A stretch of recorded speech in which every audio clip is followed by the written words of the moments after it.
Sunscreen, was ich glaube. 나는 무엇을 믿는가? 강독 혹은 해설 다섯 번째 시간입니다. 17쪽입니다. 지난번 네 번째 까지는 머릿말을 했어요. 오늘부터 본격으로 이 사람의 생각 안으로 들어가겠습니다. 지난번 그 머릿말 그 끝부분에 나온 이야기가 인상적이어서 다시 한번 짚어요. 인간 각자에게 필수 불가결한 것은 무엇보다도 삶에 대한 신뢰, 근본적인 신뢰다. 그 얘기했어요. 그걸 1장에서 이야기할 겁니다. 삶에 대한 신뢰. 레벤이겠죠. 신뢰는 페어트라우엔일 겁니다. 독일어로. 페어, 트라우엔, zum Leben. Leben.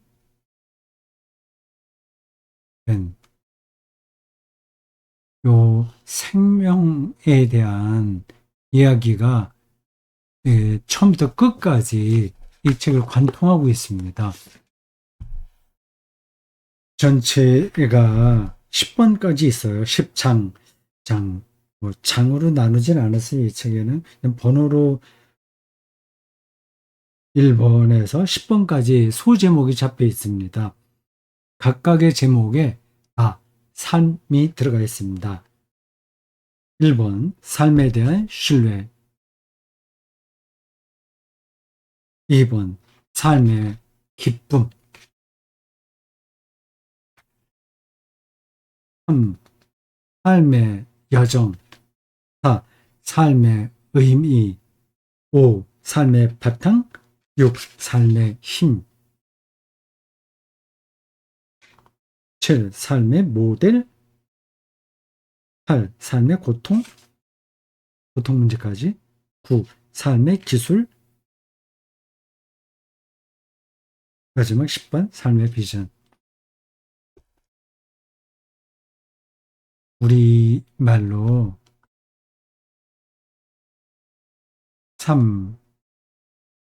삶이라는 단어가 주는 뉘앙스하고 생명이라는 단어가 주는 뉘앙스에 약간의 차이가 있어요. 삶은 주로 우리 일상생활을 좀 가리키는 것 같아요. 생명은 우리 육체적인 것까지 포함한 것으로 느껴집니다. 그걸 지금 우리가 딱 구분해서 말하기 힘든데 어쨌든 우리말로 할 때는 뉘앙스의 차이가 있어요. 하나는 한자고 하나는 순수 우리말인데 그걸 그냥 그렇다 그걸 생각하시 기 바랍니다. 독일어로 leben, 영어로 life는 삶으로도 번역하고 생명으로도 번역합니다. 우리말이 좋은 쪽으로는 굉장히 폭이 넓고 약간 부정적으로는 모호한 게 있어요. 그래서 명확하게 표현하기 힘든 부분들이 있습니다. 여러 가지 점에서 그래요. 어쨌든 이 번역자는 리벤을 삶으로 번역했어요. 삶. 제가 저 오래전에 쓴 산문집 중에 하나가 그런 제목입니다. 삶, 사랑. 순서는 달라지는지 모르겠어요. 사람, 사랑, 삶이지. 삶, 사랑, 사람인지 이게 비슷하잖아요. 사람, 사랑, 삶.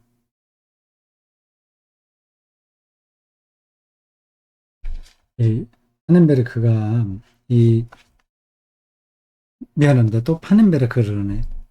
현즈 퀸, 요 머릿말 쓴 날짜가 여기 나와 있습니다. 2009년 7월 티빙겐에서 한스 퀸 이렇게 되어 있습니다. 2009년 7월이니까 아주 오래됐네요. 이분이 80살 조금 넘어서 나이에요.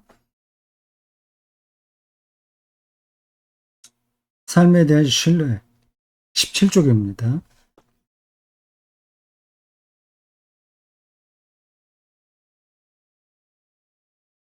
앞에 어떤 글을 잠깐 인용했어요. 문장입니다.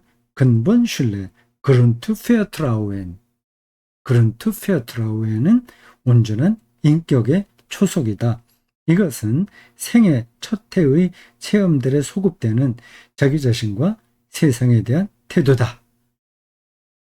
에릭슨이라고 하는 사람이 쓴 정체성과 삶의 주기에 나오는 글이네요. 에릭슨, 심리학자, 미국 심리학자 에릭슨, 에릭 애초에 에릭슨. 그걸 먼저 인용하고 한스킹이 삶에 대한 신뢰에 대한 이야기를 합니다. 네.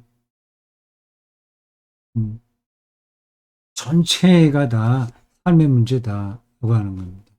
삶, 레벤, 생활, 인생, 아, 삶, 생명, 살아있다는 게 뭔가 그런 걸 이 10번에 이르기까지 그 전체 체계에서 다루고 있습니다. 그게 영성의 핵심이라는 거 아니겠어요? 생명. 성령도 생명의 영이거든요. 그걸 삶의 영이라고도 할 수 있습니다. 여러분들은 지금 살아있다는 사실을 생생하게 경험하시는지요? 아예 그게 뭐 그냥 이렇게 살아있으면 살아있는 거지. 죽지 않았으면 살아있는 거지. 뭐 살아있는 게 뭐 유별난 게 따로 있나? 이렇게 밥 3끼 먹고 소화시키고 사람들 만나고 살면 되는 거지. 생각이죠. 꼭 그렇지 않습니다. 그런 삶들은 다른 동물들에게도 똑같이 있는 거죠. 그런 다른 동물들의 삶도 삶이죠. 그러나 인간만의 고유한 삶이 따로 있는 거거든요.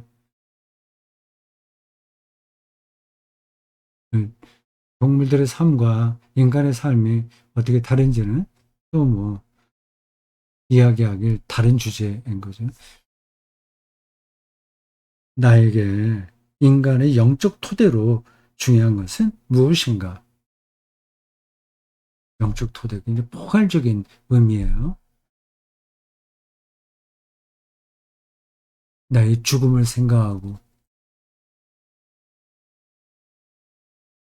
그리고 정의, 정의로움과 사랑과 평화를 생각하고, 어떤 사람과 연대해 있다는 그 느낌이 있고, 그 두루두루, 그 전반적인 생명에 대한 그 느낌과 이해, 그런 것들을 총괄해서 영적이라고 얘기합니다.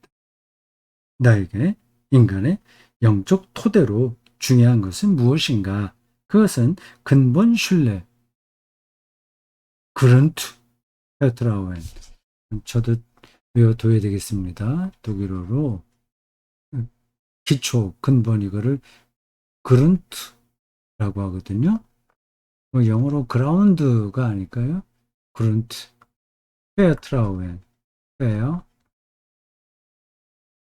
트라우엔, 그룬트, 페어트라우엔. 이에요. 이게 잘 안 돼 있으면 정신질환이 나타납니다. 정신병 치료를 받는 사람들은 다 기본적으로 이 그룬트 페어트라우엔이 흔들리기 때문에 그렇습니다. 이게 분명하다면 근본적인 차원에서 신뢰할 줄 안다면 정신병하고는 거리가 먼 거죠. 불안하다고 하는 건 근본 신뢰가 없다는 뜻입니다. 근데 저게 겉으로 드러나기도 하지만 속으로 숨어 있기도 해서 자기가 정신적으로 병이 들지 않았는지 그것도 판단 못하기도 합니다. 완전하게 건강한 사람이야 어디 있겠습니까만 그런트 페어트라우엔 이게 정말 중요합니다. 그것은 근본 신뢰, 삶에 대한 신뢰다. 생명에 대한 신뢰다. 삶에 대한 신뢰와 관련하여 사람에게는 누구나 저마다의 역사가 있다. 개인사가 다 있는 거죠. 그 역사는 늦어도 아기가 세상에 빛을 보는 순간에 시작된다. 교육학자들은 어린아이였을 때 어머니와의 관계가 삶과 인간에 대한 신뢰를 형성하는데 결정적으로 중요하다고 봅니다. 여기 어머니가 안정적인 정서적으로나 여러 가지 면에서 안정적인 라면 그 아이도 그렇게 성장하게 되고요. 불안한 어머니 앞에서는 아이도 불안해집니다. 아버지보다도 어머니가 더 결정적인 영향을 끼칩니다. 그 이유야 여러분들이 다 아시겠죠.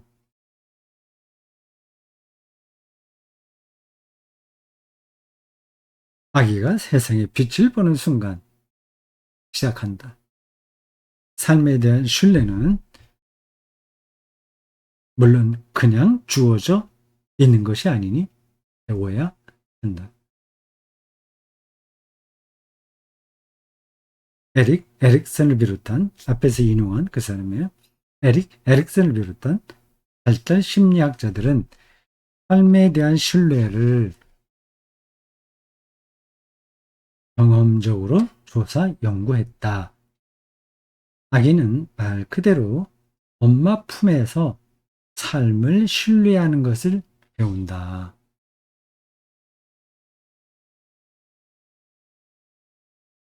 네, 그렇죠. 부하들은 그런 점에서 상당히 불리한 입장에 있는 겁니다. 어렸을 때 태어나자마자 몇 달 만에 아니면 태어나자마자라든지 엄마 품을 떠나서 다른 사람의 돌봄을 받아야 되잖아요. 물론 다른 보모들이 잘 키울 수도 있긴 있죠. 그러나 보모가 한 아기만 키우는 게 아니잖아요. 한계가 있습니다. 엄마 품에서 삶을 신뢰하는 것을 배운다. 유아의 온전한 육체적, 정신적 성장을 위해서는 근본적 신뢰의 습득이 실로 중요하다. 엄마 품에서 그 신뢰를 얻는 거예요. 살아있다는 것에 대한 신뢰.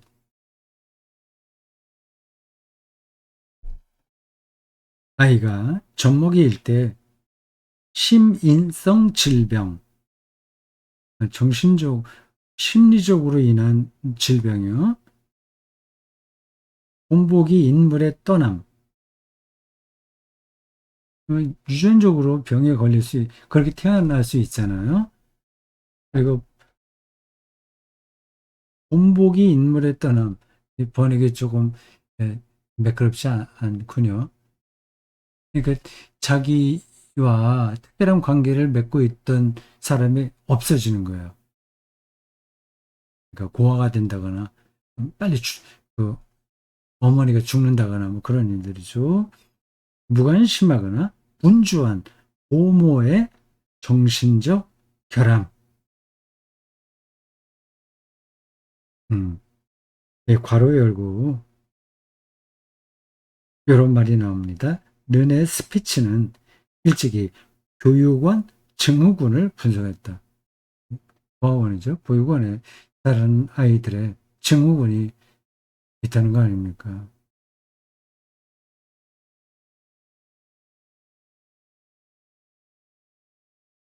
정서적 결함 등에 의해 손상을 입으면 근본 신뢰가 전혀 형성되지 못한다.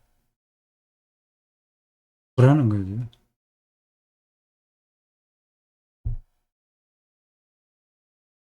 그러니까 그 불안이 때에 따라서 공격적으로도 변하고,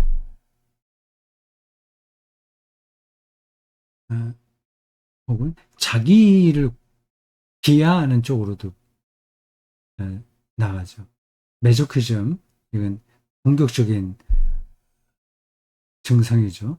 세디즘, 자기를 낮추는, 정상 이상으로 자기를 낮추는, 비정상적으로 자기를 낮추는 그러한 심리죠.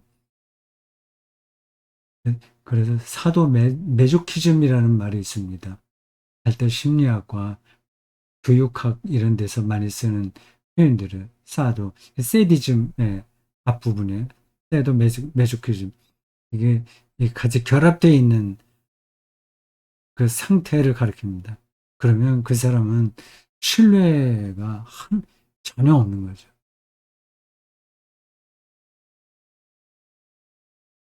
에릭슨에게 유아 성장의 첫 단계, 대략 생애 첫 해, 한 살까지 1년은 바로 근본적 신뢰의 단계와 동일하다. 말은 아직 잘 못하지만 엄마 품에 안겨서 자기 몸, 몸 전체로 신뢰관계를 느끼는 거죠. 근본 신뢰가 그때 형성된다고 하네요.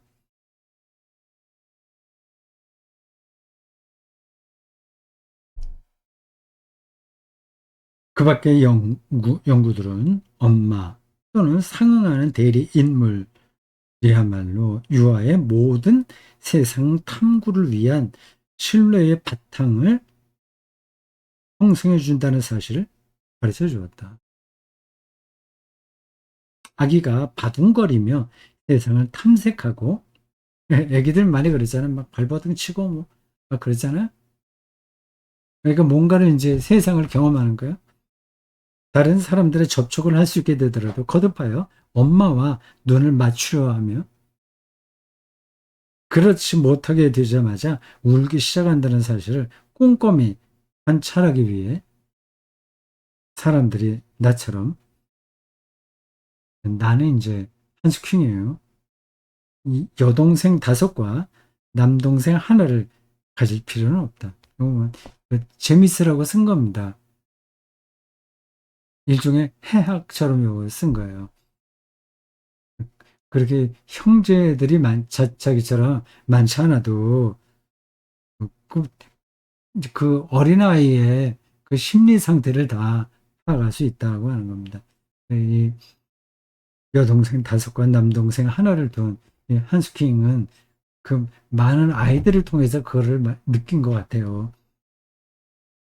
아기는 2살이 되어 이제 엄마 시야 밖에서도 움직일 수 있지만 그래도 거듭하여 엄마에게 되돌아가며 그렇지 못하게 되면 심리 불안을 드러낸다.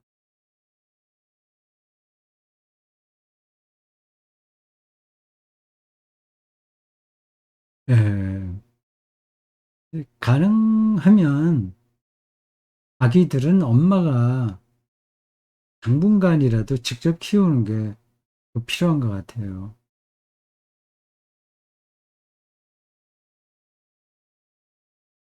근데 요즘 젊은 엄마들은 그 경력 단절 뭐 그런 이유로 어, 아기를 갖기 힘들어하죠.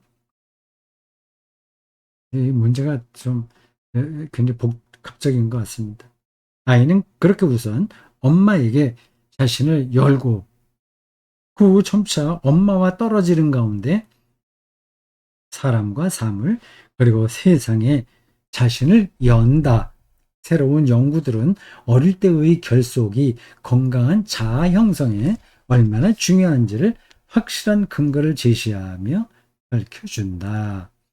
엄마와의 결속이 불안정할수록 아이는 다른 사람들과의 관계 수립에 그만큼 더 장애를 겪는데, 아이가 무엇보다 엄마와의 든든한 결속을 확립하는데 온전히 몰두하기 때문이다.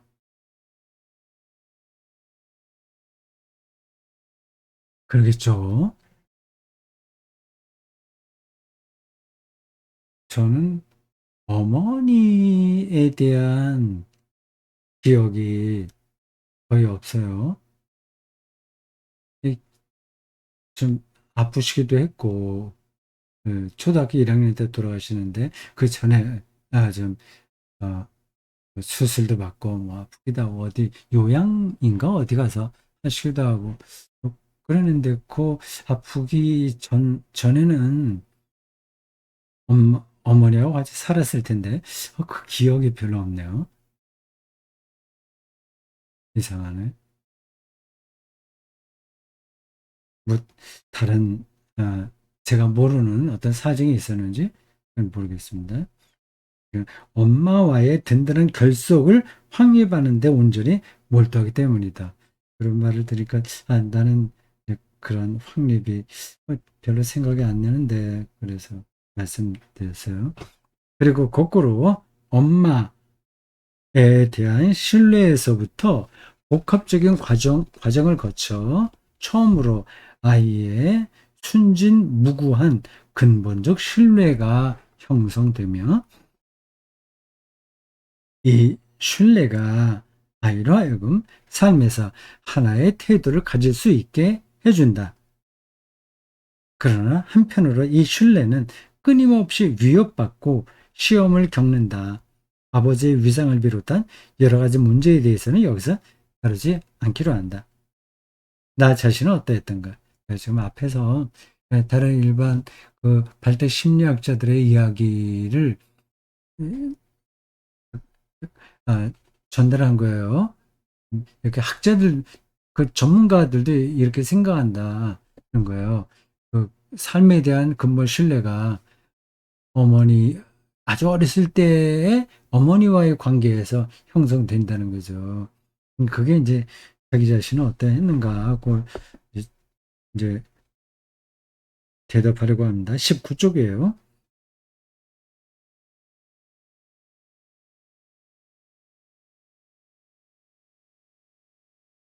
작은 제목들이 이 글들에 나오는군요. 삶에 대한 신뢰에서 첫 번째 소제목은 온전한 인격 초속이에요. 온전한 인격의 초속. 온전한 인격의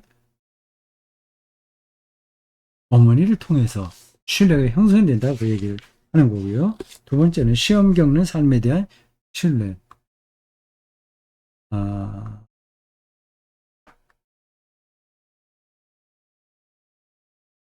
겪는 삶에 대한 신뢰라는 자기 개인 이야기를 이제 시작합니다. 어머니와 아버지 그리고 그 밖의 본보기 인물들과의 전혀 문제 없지는 않았지만 그래도 온전한 관계를 바탕으로 삶에 대한 확고한 신뢰를 습득한 수많은 사람 중에 하나다. 그러나 나의 신뢰 역시 삶 자체에 의해 거듭 시험을 겪었다. 음, 살다 보면 서로 실망한 일들 벌어지잖아요. 삶에 대해서, 사람에 대해서 속기도 하고요. 난폭한 사람을 만날 수도 있고, 그럼 신뢰가 떨어지게 되는 거죠. 믿기 힘들다 생각하는 겁니다. 이제 그런 것들이 아주 깊이 어, 각인돼 버리는 걸 이제 트라우마라고 하잖아요. 네, 완전히 상처가 돼서 치유가 되지 않는 그런 겁니다. 나의 신뢰 역시 삶 자체에 의해 거듭 시험을 겪었다. 우리 인간들은 처음부터 교육을 통해서만이 아니라 자신의 체험, 또 흔히는 개인적 실패를 통해서도 배운다. 불에 댄 아이는 부직갱이만 봐도 놀란다라는 오랜 속담은 까닭없는 것이 아니다. 경험을 통해서 배운다는 거죠. 그건 뭐 일반적인 이야기를 하는 거예요. 그냥 자기가 자기에게 어떤 일이 있어서 그 삶에 대한 신뢰가 시험을 겪는 중에서도 그래도 확립된 약을 얘기하려고 하는 거.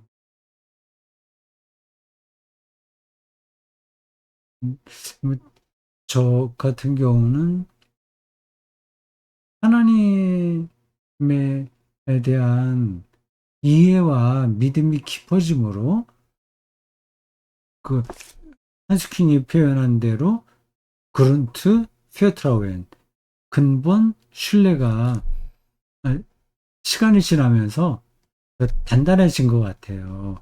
큰 긍정이 저의 마음을 이제 붙들고 있습니다. 큰 긍정. 그게 근본 신뢰가 아닐까요? 나 자신의 몸을 아마도 최초로 생생히 느낀 일이 아직도 기억에 남아있다. 기억력도 좋네. 서너 살 때쯤, 서너 살 때쯤 나는 작은 빵 조각 하나를 끄집어내기 위해 빵 자르는 기계에 왼손 집게 손가락을 집어넣고 오른손으로는 손잡이를 돌렸다. 손가락 끝이 손톱과 함께 잘려 기계 속에 남았다. 그런데 그때 한 뛰어난 의사가 내 아버지 정강이에서 떼어낸 피부를 내 손가락 끝에 꿰매어 붙였고, 그래서 지금은 거의 알아채지 못할 정도다. 그런 경험이 있었군요. 뭐 그런 정도면 정말 잊을 수 없을 것 같아요. 아주 강렬한 경험이니까요. 그러니까 의사가 자기의 몸을 지켜준다는 신뢰 같아요. 7살 때 처음 죽은 사람을 본 일도 기억에 남아있다. 친할머니가 비극적인 자동차 사고로 돌아가셨는데 할아버지가 운전대를 잡고 있었다. 끔찍하네요. 되게 아내가 자기 운전하는데 죽었군요. 예, 할아버지가요. 그 한스킹의 할아버지가 할머니는 창백하고 고요하고 곱게 누워 계셨다. 이마에 작은 방울 흔적 하나가 할머니의 사고를 알려주고 있었다. 사람들이 나에게 할머니는 이제 천국에 계신단다 라고 말했다. 아무튼 이러한 많은 경험이 나에게 정신적 트라우마를 남기지는 않았고 나의 삶에 대한 신뢰를 흔들어 놓지도 못했다. 근본 신뢰가 아주 어렸을 때 확실하게 잘 우리가 잡혀서 중간에 어려움을 겪어도 그 신뢰심이 풀어지지 않았다는 거 아닙니까? 그런 점에서 좋은 가정에서 어머니 아버지의 사랑과 형제들의 우애를 충분히 느끼고 자라는 사람은 행복한 거예요. 정서적으로 안정되는데 이게 중요합니다. 모두가 뭐 그럴 수는 없잖아요. 말하면 이상한 어려움들도 많이 당하잖아요. 끔찍한 일들도 많고요. 근본 신뢰에 대해서 얘기하는 겁니다. 네, 이 삶에 대한 근본 신뢰예요. 생명에 대한 신뢰예요. 네, 하나님이 하신 일이 생명 창조니까 지금 한스킹이 말하는 이 이야기는 그냥 발달 심리나 교육학이나 그런 상식이 아니라 자기의 영성에 대한 이야기인 겁니다. 하나님과의 관계에 대한 이야기예요. 삶에 대한 신뢰입니다. 자, 오늘 여기까지입니다. 시간 30분 있네요.